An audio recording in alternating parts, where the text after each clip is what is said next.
I'm Julie, and I'm a How Not to Sailor. I'm Blowtorch Mike, a How Not to Sailor. And I am Evie. And I am Jim. And I'm Hammer Bridget. 1, 2, 3. What could possibly go wrong? Oh, no!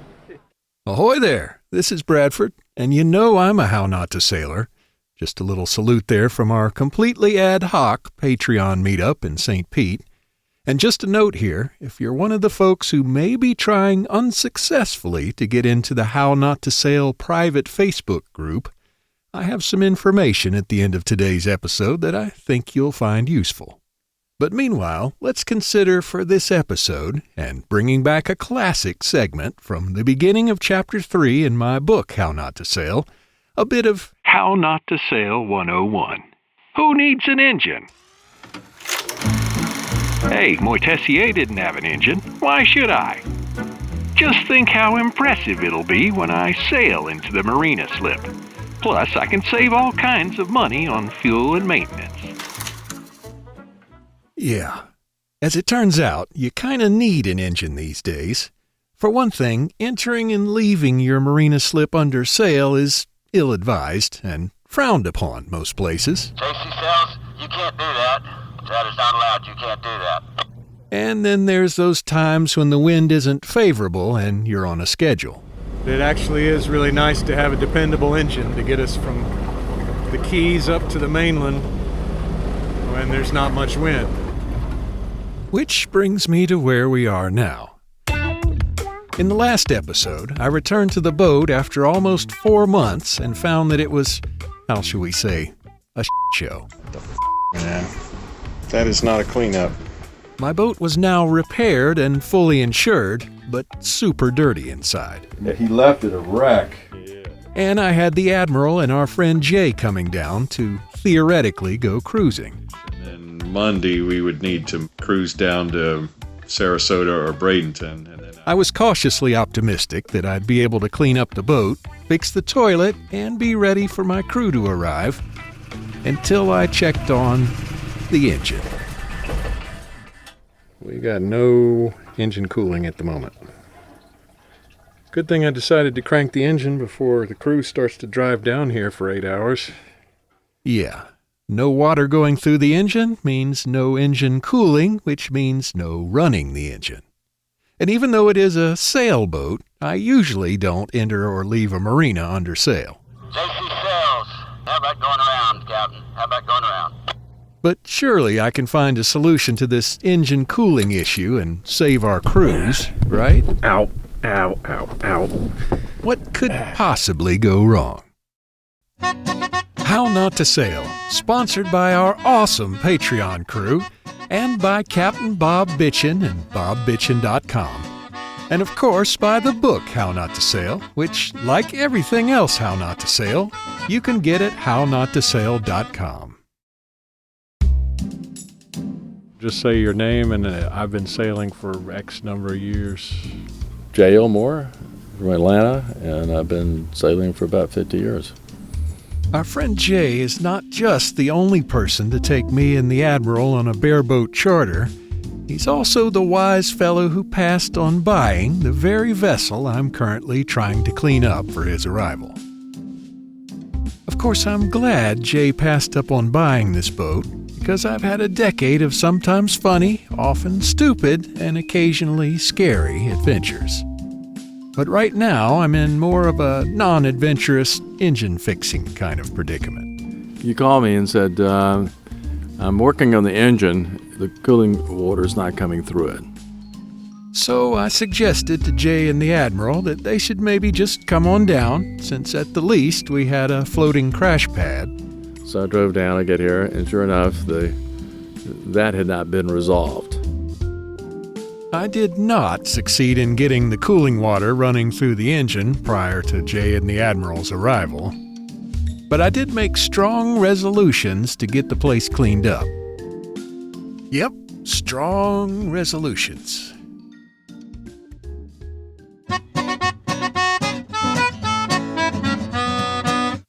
By the time the Admiral and Jay were 2 or 3 hours away, it had become apparent to me that not only was I not going to solve the engine problem before they arrived, I might not even be able to get the place clean enough for humans to safely sleep there. It looked like I was failing on multiple fronts, something that happens sometimes. Not only was the boat unfit for habitation, but since it was almost spring break, even the Bilmar out on Treasure Island was asking $500 a night for rooms. I mean, the Bilmar's cool and all, but not that cool. Thankfully, our friend Jim had an idea. There was no way you were staying on the boat, so I called my friend Evie. Could you house a few of my friends because their boat is covered in fiberglass? The Admiral was coming down with her boss. Turns out it was you and Tanya and Jay. And I said, well, you should charge them money. Well, what do I charge? And I said, I don't know, but you should think of something. I never go out on Saturday night. So, well, then, maybe you should ask them to take you out to dinner. So I was very happy to attend dinner. So that's how that all transpired.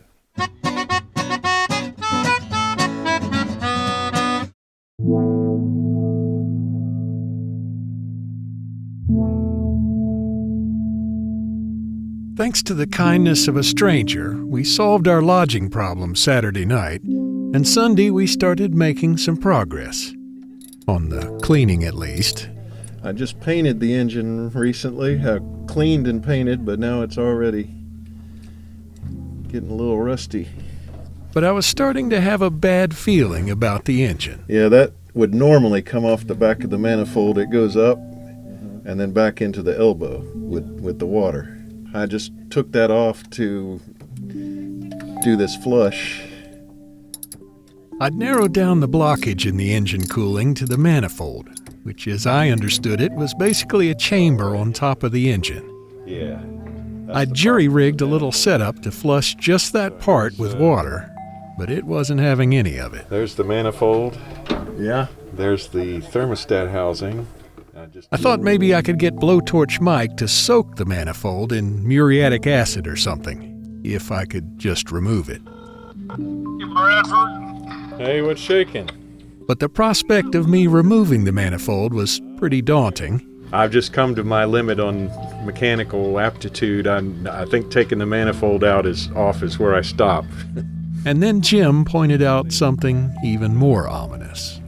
Jim did also opine that looking at the manifold that there may not be room to get it off or reinstalled without pulling the engine. If it comes down to pulling the engine, making this trip isn't going to be the biggest issue. For once, I'm starting to consider the unthinkable. That me and J.C. Sales, after a decade of memories, might have to part ways.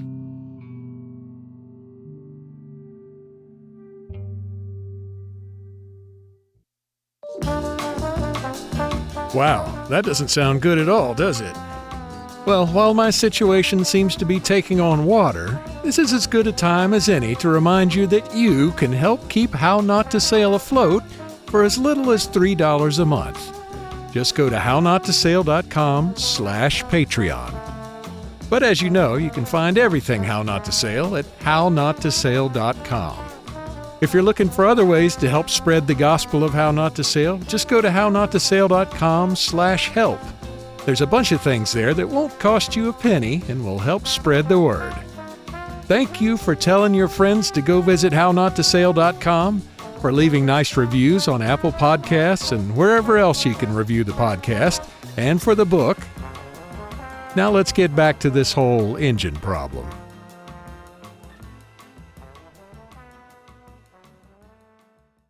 Can you pull those studs out of the block?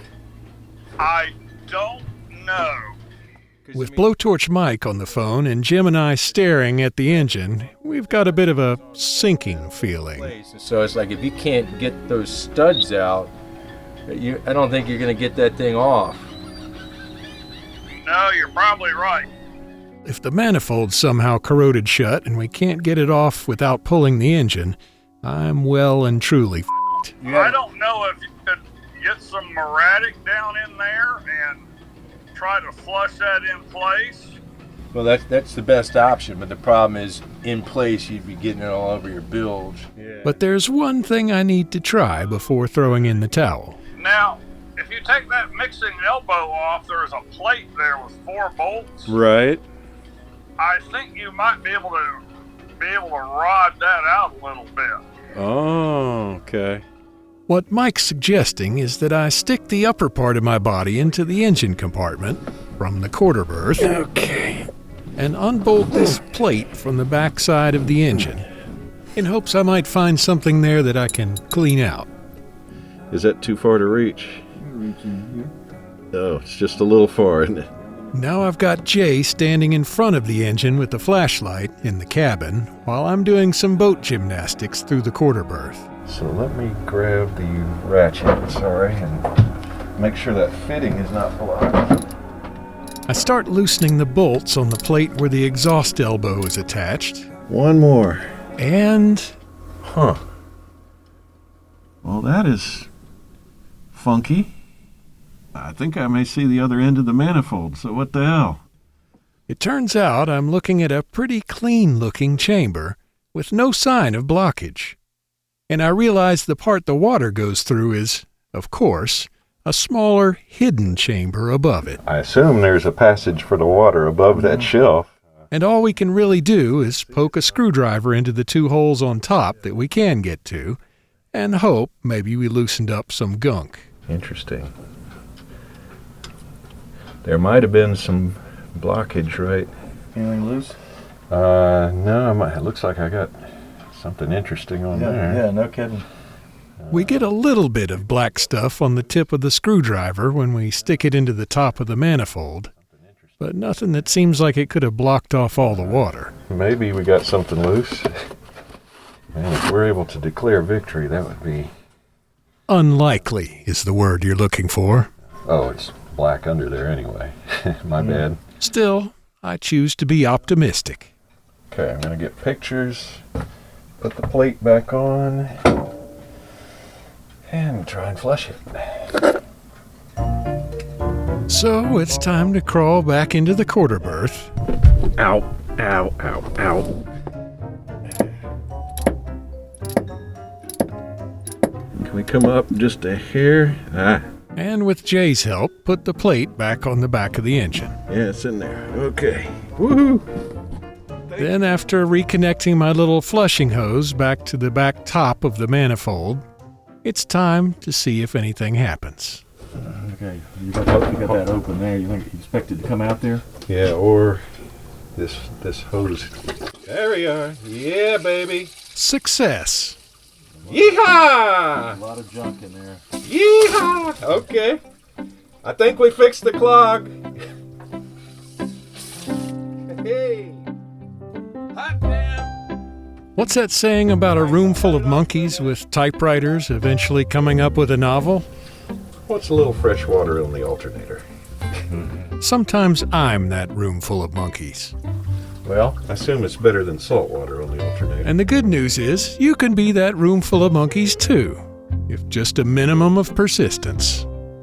And maybe a little stubbornness. Looks like we won't have to sell the boat after all. At least, not quite yet.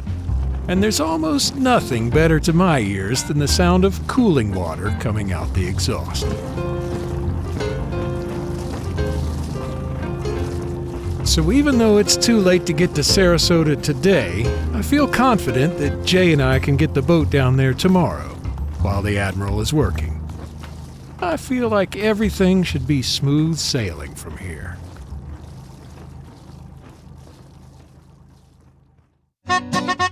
Join me in 2 weeks on Friday the 19th when hopefully we'll make it to one of the most beautiful sailing spots on the Gulf, Sarasota, Florida.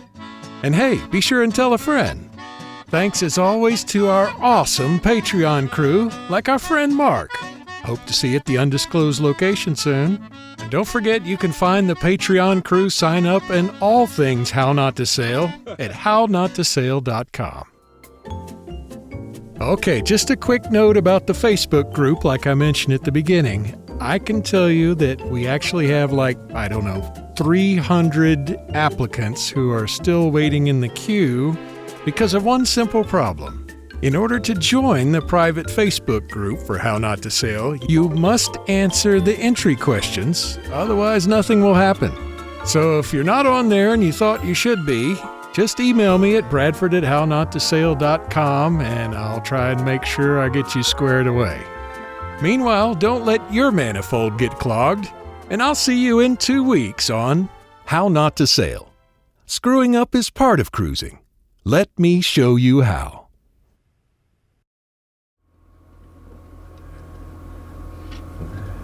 Some stuff there?